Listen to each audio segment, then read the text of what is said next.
বন্ধুরা, আজকে আমি আপনাদের থোর, কলমি শাক আর কুমড়ো দিয়ে মটর ডাল করে দেখাবো আর চিংড়ির বড়া, এই দুটো দেখাবো।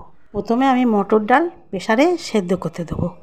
যখন দেখব প্রেসারে 3-4টে সিটি মারার পর আধ সেদ্ধ হয়ে গেছে, তখন থোরগুলো চাকা চাকা করে কেটেছিলাম, সেই থোরগুলো ডালের মধ্যে দিয়ে আর 2টো সিটি মারাবো। 2টো সিটি মারার পর থোরটা সেদ্ধ যেই হয়ে যাবে, তখন আমি নামিয়ে নেব। কড়া বসিয়ে ডালটা ওই কড়াই সেদ্ধ ডালটা ঢেলে দেবো, দিয়ে কুমড়োগুলো দেবো, কাঁচা লঙ্কা দেবো।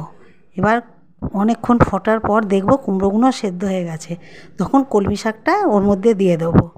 বেশ কিছুক্ষণ ফোটার পর কলমি শাকটাও সেদ্ধ হয়ে গেছে, কুমড়ো থোর সবই সেদ্ধ, তখন আমি কড়া থেকে নামিয়ে নেব ডালটা। তারপর কড়া পরিষ্কার করে ধুয়ে তেল দেবো, 5 ফোড়ন দেবো, শুকনো লঙ্কা দেবো আর অনেকটা রসুন থেঁতো করে দেবো। এবার এগুলো সব ভাজা ভাজা হবে, রসুনটাও লাল লাল হয়ে যাবে, তখন ডালটা ওর মধ্যে ঢেলে দেবো আর নুন দেবো, মিষ্টি দেবো। এবার ফোটার পর নামিয়ে নেব। তাহলে হয়ে গেল আমাদের থোর, কুমড়ো, কলমি শাকের ডাল।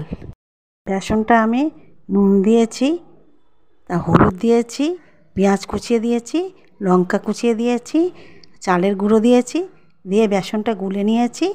এরপর কড়া বসিয়ে কড়ায় চিংড়ি মাছগুলো দিয়েছি।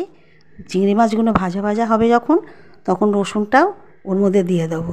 এবার রসুনটাও ভাজা ভাজা হলে ওই বেসনের মধ্যেই চিংড়ি মাছ আর রসুন ঢেলে দেবো, দিয়ে ওইটাকেও মেখে নেবো একসাথে। মাখার পর কড়াই বেশি করে তেল দিয়ে এবার এই বড়াগুলো ভেজে নেব। ভাজলেই আমার হয়ে যাবে চিংড়ি মাছের বড়া।